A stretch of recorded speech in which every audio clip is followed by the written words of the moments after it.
Harvard psychologist Steven Pinker was asked 5 years ago this question: what are you optimistic about?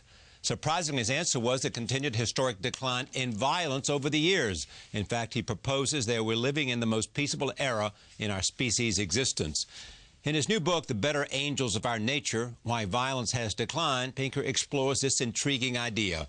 So therefore, I'm pleased to have him back at this table. Welcome. Thank you. It's really good. Let me just talk first about the quote, which I love, from Lincoln. And basically, the idea of the better angels of our nature comes from this Lincoln quote in the first inaugural. We're not enemies, but friends. We must not be enemies. Though passion may have strained, it must not break our bonds of affection. The mystic cords of memory stretching from every battlefield and patriot grave to every living heart and hearthstone all over this broad land will yet swell the chorus of the Union. When again touched, as surely there will be the better angels of our nature. Why did you choose that? I don't believe that human nature has changed. I think human nature is complex. I think we have motives that lead us to violence, greed, revenge, dominance, sadism. They're all with us. But human nature has much more than those impulses, because it also has components that can inhibit us from violence. Empathy, reason, self-control, a sense of fairness. Those are what I called, borrowing from Lincoln, the better angels of our nature. And so this is very much a story of what has happened over the course of history that has allowed our better angels to prevail. Lay out the evidence. Well, the evidence for the decline comes from a number of periods in history where violence has declined dramatically. It hasn't been a linear, smooth decline. There have been a number of bursts in which major transitions have taken place. One of them is when our ancestors settled down from the anarchy of tribal life, of hunting and gathering and gardening, to cities, civilizations, agriculture, government. When you have a government, the early kings and emperors weren't necessarily concerned with the well-being of their citizens. They just wanted to stamp out tribal raiding and feuding because it was a nuisance to them. They'd rather keep people alive to supply them with taxes and slaves. But nonetheless, the effect was to clamp down on the rate of death from constant blood feuds and raiding. Second transition was during the shift from the Middle Ages to the modern times, when there was a decline in the rate of homicide by about 35. That is, a medieval Englishman was 35 times more likely to be murdered than his contemporary. Then there was the humanitarian revolution around the time of the Enlightenment, when barbaric practices like burning people at the stake, cutting off body parts, throwing debtors in prison were abolished. And that was the era of the Eighth Amendment to the U.S. Constitution, with the ban on cruel and unusual punishment. Before that, people were broken on the wheel, pulled apart by horses, all kinds of horrible tortures. And of course, slavery. It took a while for this country to eliminate it, but the momentum began during this 18th century Enlightenment. Then more recently, since the end of World War II, there has been an unprecedented almost absence of war between the big, powerful, rich countries. They used to constantly be at each other's throats, but the U.S. and the USSR never met each other directly on the battlefield during the Cold War. And big, rich countries like France, Germany, Italy, Austria, and so on have thought the better of fighting each other. Then, more recently, since there were a lot of rather nasty civil wars and proxy wars during this period, but with the decline of the Soviet Empire, starting in 1991, there was a decline in civil wars throughout the world as well. And so if you add up all of the different kinds of wars, you get a bumpy graph, but with an unmistakable downward trend. And now, even with the ongoing wars, fewer people die in war in this decade than in any decade since World War II. And you say this is the most important thing that has happened in human history. Yes, and some of the public health experts might give me a hard time on that and say the eradication of infectious disease saved even more lives, and I wouldn't argue with them. But this has got to be pretty important, because not only do you have less of a chance of being murdered or gassed or blown up, but you can do things in a peaceful society that you can't in a society that's constantly worried about being invaded. Is there a theory behind this? Well, I think it's not just one thing that has pushed violence down. I think there are a number of them. I think government is one of the most important. Right. You cited earlier the notion government comes together, people have a different stake. Yes, the well-functioning police and judiciary system can remove any incentive you have to attack your neighbors, but just as important, remove your neighbor's incentive from attacking you. Yes. And so you can relax a little bit. You don't have to be a vigilante. You don't have to think about preemptive attack. You don't have to think about revenge and deterrence, all that kind of Corleone Soprano stuff that you get in parts of the world where the police aren't functioning. I think that commerce and trade has had something to do with it. If it's cheaper to buy something than to plunder it, there'll be less of an incentive for invasion, and other people become more valuable alive than dead if they're potential trading partners. And I think literacy, cosmopolitanism, travel, education, free speech have all been forces. They encourage people to empathize more with others by seeing the world from their vantage point.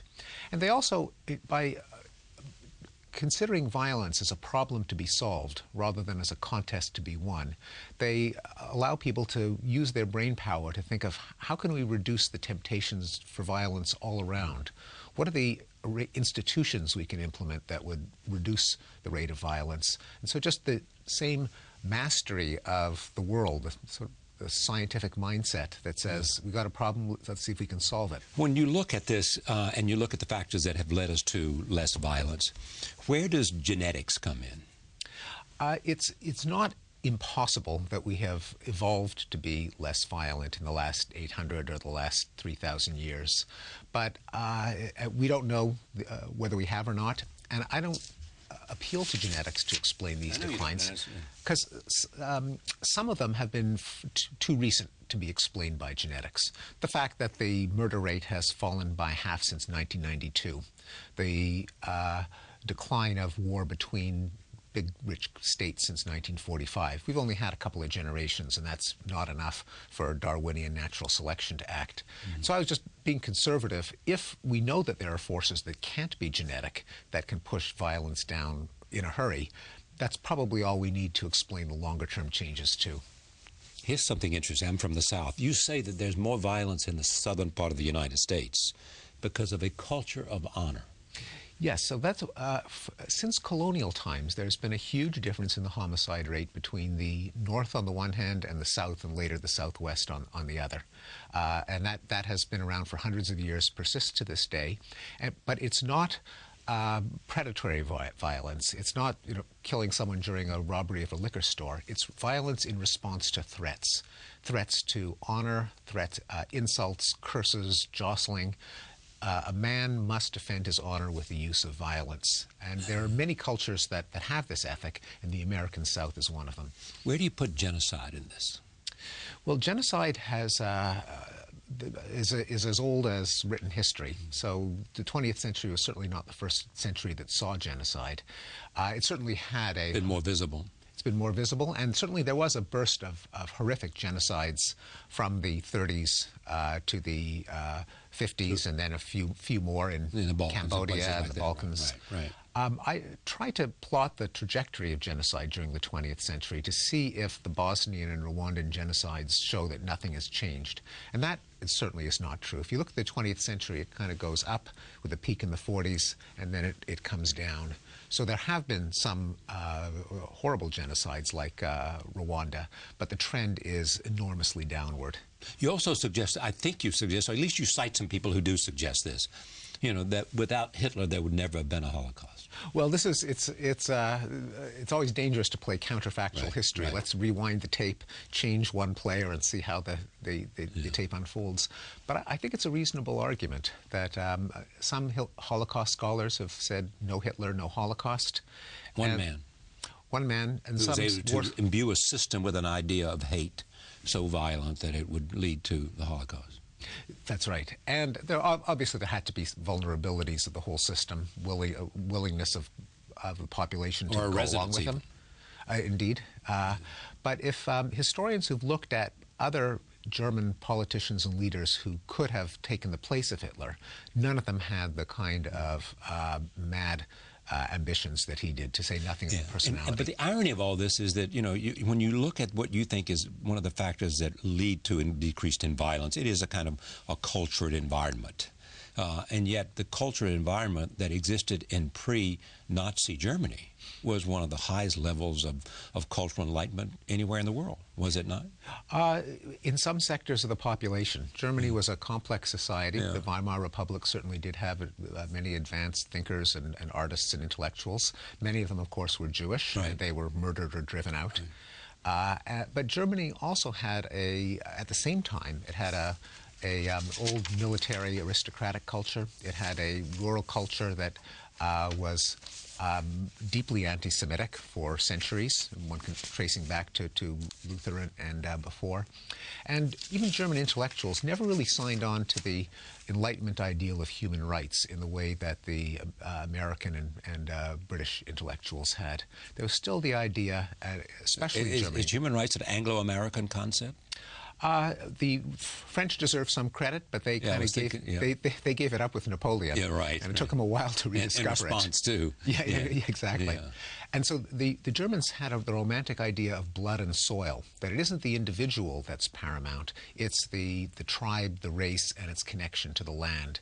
And that's a very different notion than the one that you start with men, women, and children, and governments are there just to allow them to pursue their life, liberty, and the pursuit of happiness. There it was the glory of the nation that was much more influential as an idea. Understanding that all of us like lists, you have 6 trends. The first was transition from anarchy of the hunting, gathering, and horticultural society, which you sort of spoke to. Second trend was the civilizing process, can best be documented in Europe from the late Middle Ages. The third began with the Age of Reason and European Enlightenment in the 17th. It saw the first organized movements to abolish socially sanctioned forms of violence. Fourth being the end of World War II. And then the fifth, you've said, is more tenuous because it deals with armed combat. It states that though it may be hard for new readers to believe, since the end of the Cold War in '89, organized conflicts, civil war, genocides, repressions have all declined throughout the world. And the sixth, you say, began with the growing revulsion, which is we haven't spoke to, against aggression on smaller scales, including violence against ethnic minorities, women, children, homosexuals, and animals. Yes, and here we see the process ongoing. So the civil rights revolution put an end, first of all, to lynching, which used to take place at a rate of 150 a year in this country. By the 1950s, that had gone down to 0. And other forms of racial intimidation have been drastically reduced. The women's rights movement put rape on the agenda as a crime, and rape is down 80% as a result. The children's rights revolution has put pressure against spanking, against paddling and strapping in schools, and most recently of all, bullying. Who would have thought when we were kids that anyone would consider bullying to be a human rights violation? It's just boyhood. 5 inner demons, use 5 inner demons: predatory instrumental violence, dominance, revenge, sadism, ideology. They are the demons. Those are our inner demons, yeah. And they're different kinds of violence. There's no there's no one such thing as aggression. We have a number of motives. And so we go from 6 trends to 5 demons to 4 better angels: empathy, self-control, moral sense sanctifies a set of norms, and then there are 5 historical forces: a Leviathan, commerce, feminization. How does feminization play into this? Violence is very much largely a guy thing. Yeah. Not all violence, because a female who's a head of state has to play by the rules of the game that she didn't design, and there's no reason the obligation of office. Exactly. There's no reason to think that women would be any more pacifist once they have the responsibility of power than a male would be. But for stupid kinds of violence, pulling out guns when you fight over a parking space, a knife fight after an argument over who gets to use the pool table next.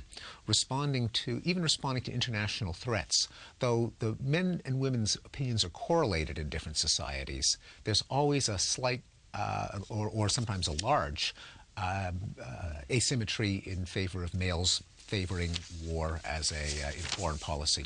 The more dovish presidential candidate has been favored by women in each of the last 6 or 7 elections. And that's because of? Well, I think there's... Beyond the evidence that you just said as to why there are more men than women, but women support the more dovish candidate because they think the more dovish candidate is more in line with their own instincts? Partly it's a guns versus butter trade-off. That is, women have more responsibility for sensible things like bringing children up in a safe world. Partly it's because just the idea of violence, I think, clicks a little bit more with the male mind than the female mind, probably for reasons that go back in our evolutionary history. Males can fight each other over access to females. They can accumulate harems and abduct wives. For females, there's a lot to lose. If you pick a fight and you're dead, then so are your kids, and there's much less to gain. And so I think as a result, the male brain and the female brain are slightly differently tuned to just how appealing the idea of violence is. What's the most controversial idea that you discovered in putting this book together? Oh, there are a number of them. Certainly that the 20th century may not have been the most violent in history. That comes as a surprise to many people. Because of two big world wars. That's right. The possibility that the Cold War, or the Cold Peace during the Cold War, was not necessarily due to nuclear deterrence. That is, it wasn't necessarily that the U.S. and the Soviet Union each feared Armageddon. It was just they changed. That people have changed. I think the leadership has changed. Yeah, I think leadership has changed.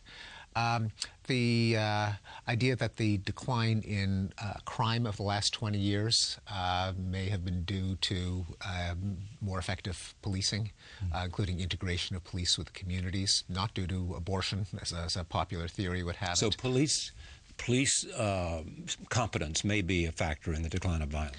I think it is. Number of police, visibility of police, lowering of corruption, more data, what works, what doesn't. The book is called The Better Angels of Our Nature, Why Violence Has Declined. The very distinguished Steven Pinker. Thank you. Thanks for having me. Thank you for joining us. See you next time.